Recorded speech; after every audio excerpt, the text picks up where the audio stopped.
11वीं के बच्चों के लिए आज मैं कुछ एक आपके विषय वस्तु से संबंधित परिचय लेके उपस्थित हूँ।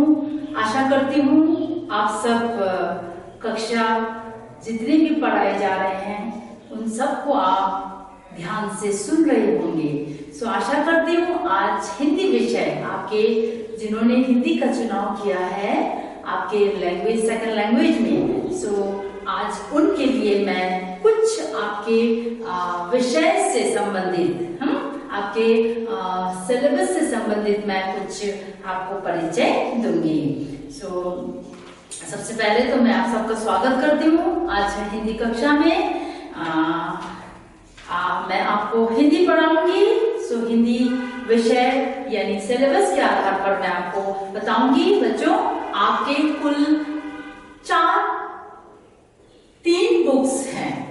आपके कुल 3 बुक्स हैं, 3 पुस्तक हैं, जो कि सबसे पहले मैं बताना चाहूंगी सारा आकाश, जो आपके एक उपन्यास है, राजेंद्र पी यादव द्वारा रचित उपन्यास अर्थात नोवेल।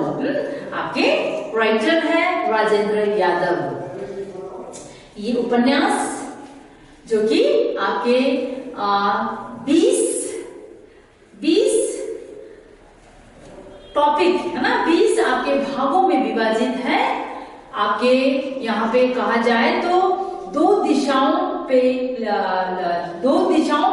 यहाँ पे उपन्यासकार ने प्रस्तुत किया है। 2 दिशा यानी आपका 2 दिशा, एक पूर्वार्ध और दूसरा है उत्तरार्ध। पूर्वार्ध के अंतर्गत आपके कुल 10 टॉपिक्स हैं और उत्तरार्ध के अंतर्गत आपके कुल 10 टॉपिक हैं। सो इट्स इन दोनों को मिला के आपका टोटल आपके 20 चैप्टर यानी 20 टॉपिक आपके यहाँ है ना नॉवल के अंतर्गत। सो मैं जब आपके अगला क्लास लूंगी तो शुरू करने से पहले आपको फिर से मैं समझा दूंगी। ये आपके नॉवल है। और एक दूसरे आपके हैं एक ISC है ना, कलेक्शन ऑफ शॉर्ट स्टोरीज।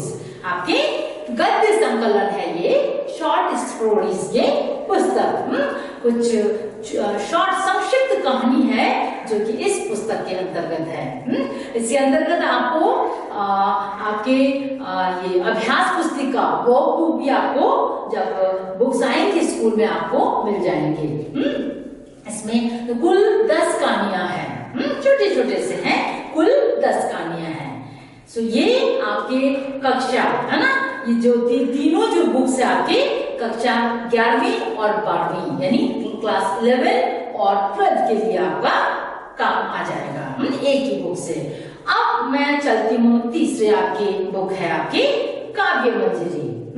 काव्य मंजरी इसके अंतर्गत आपके पोम है, पोएट द्वारा लिखे 10 आपके पोम है जो कि अलग अलग विषय पे है। 10 पोम है जो अलग अलग विषय पे है। सो ये आपके 3 बुक्स हैं, 3 उसके साथ आपके ग्रामर भी है। मैंने चौथा इसलिए बोला था क्योंकि आपके इन तीनों के अलावा आपका एक ग्रामर भी है, व्याकरण जो मोटे से है। वो व्याकरण की पुस्तक में अभी लाई नहीं, लेकिन है आपके मंजूषा नाम से आपको मिल जाएंगे। आपके रूटीन के अनुसार मैं आपको सारे ये किताब यानी सारी पुस्तकों को अलग अलग दिन अलग अलग पढ़ाऊंगी। समझ में आया? क्योंकि आपको रूटीन दिया जाएगा, उस रूटीन के तहत मैं जैसे आज मैंने उपन्यास शुरू किया तो मैं अगले क्लास में आपका कहानी, फिर उसके अगले क्लास में आपकी मैं पोम और उसके अगले क्लास में मैं आपका ग्रामर यानी व्याकरण शुरू करूंगी। सो कुल बच्चों आपके 4 पुस्तक है आपके सिलेबस में, और ये चारों पुस्तक आपके क्लास 11 और क्लास 12 है ना, ये दोनों कंबाइंड है ना, दोनों क्लासेस के लिए है ये बुक्स। सो आधा तो मैं क्लास 11 में करा दूंगी कि आधा सिलेबस आपका चारों बुक से, और आधा सिलेबस मैं आपके क्लास 12 में कराऊंगी। सो आइए मैं सबसे पहले इतना सा आपको आपके सिलेबस से संबंधित मैंने थोड़ा परिचय दिया। अब मैं सारा आकाश राजेंद्र यादव जी द्वारा रचित नॉवल, क्योंकि आप सबके लिए शायद हिंदी में पहली बार आप नॉवल पढ़ेंगे, कि नॉवल से आपको डर लगता होगा कि भाई इतनी मोटी नॉवल है तो हम कैसे पढ़ेंगे, है ना। कोई मुश्किल नहीं है, बहुत ही आसान है। सबसे पहले तो आपको नॉवल में जो पृष्ठभूमि है क्या है वो समझना है। अब मैं थोड़ा सा आपको बताना चाहती हूँ ये नॉवल के बारे में। इस नॉवल स्वतंत्रता से पूर्व, हमारे भारत की स्वतंत्रता से पूर्व की जो समाज है उस समाज का यहाँ चित्र यादव जी ने प्रस्तुत किया है। यहाँ आगरा शहर के, है ना, आगरा शहर की एक सीन जो है क्या कहते हैं, उपन्यासकार ने प्रस्तुत किया है। हमारे इंडिया में है आगरा, ताजमहल से आप वाकिफ हैं, ताजमहल जो आगरा शहर में है। सो आगरा शहर के एक चित्र को उपन्यासकार ने प्रस्तुत किया है हमारे भारत की स्वतंत्रता से पूर्व के समय, यहाँ पे उजागर किया है कि उस समय हमारे भारतीय समाज कैसा हुआ करता था। जानते हैं आप लोग कैसे थे हमारे समाज?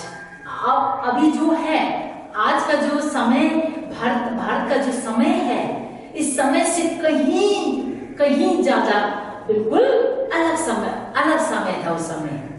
समय तो वही है बट नियम, है ना, उस समय के जो कानून थे, उस समय की जो विचारधारा थे समाज के लोगों की कैसे हुआ करते थे, उस समय की अंदाजा में आप बता सकते हैं उस समय की समाज, हमारे भारतीय समाज में कैसी चीजें थी, कौन कौन सी ऐसी समस्याएं थी।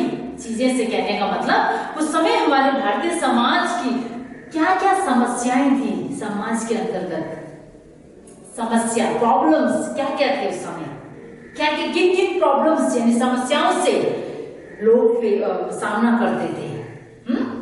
सबसे पहले हमने देखा दहेज प्रथा की समस्या, डाउरी, दहेज प्रथा की समस्या, बाल विवाह की समस्या, छोटे से ही उम्रों में बच्चों को शादी ब्याह कर देना, और आर्थिक समस्या और संयुक्त परिवार की समस्या, है ना।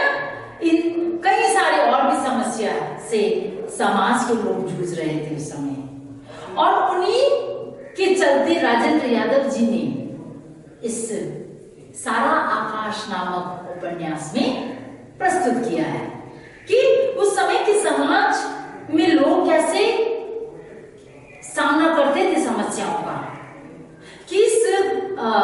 इस नॉवल में, इस उपन्यास में दे रखा है कि दहेज की समस्या से जल जाते थे, जलाए जाते थे, दहेज को ज्यादा प्रेशर दिए जाते थे हमारे समाज में। लड़कियों से दहेज लेना, अगर उनके मुताबिक दहेज ना मिलने से उन्हें नीचा दिखाना, उनके साथ दुर्व्यवहार करना, और एक दूसरी समस्या स्त्रियों की शिक्षा से संबंधित समस्या है। स्त्रियों की शिक्षा से संबंधित, स्त्रियों को यहाँ शिक्षित नहीं किया जाता था उस समय के समाज।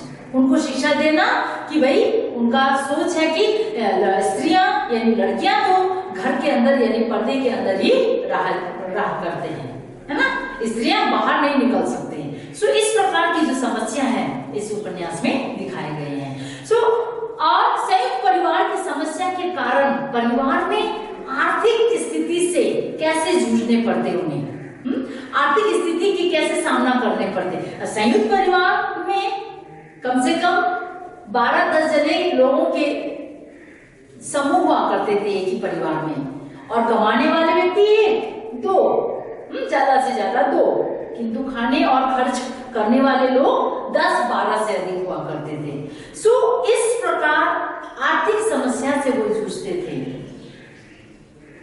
आर्थिक समस्या से, संयुक्त परिवार की समस्या से, और बाल विवाह। यहाँ पे बाल विवाह से तात्पर्य यहाँ पे एक आध कैरेक्टर है, जिनके यानी मुख्य जो कैरेक्टर है, मुख्य जो पात्र है, यहाँ समर है ना, समर और प्रभा, नायक और नायिका।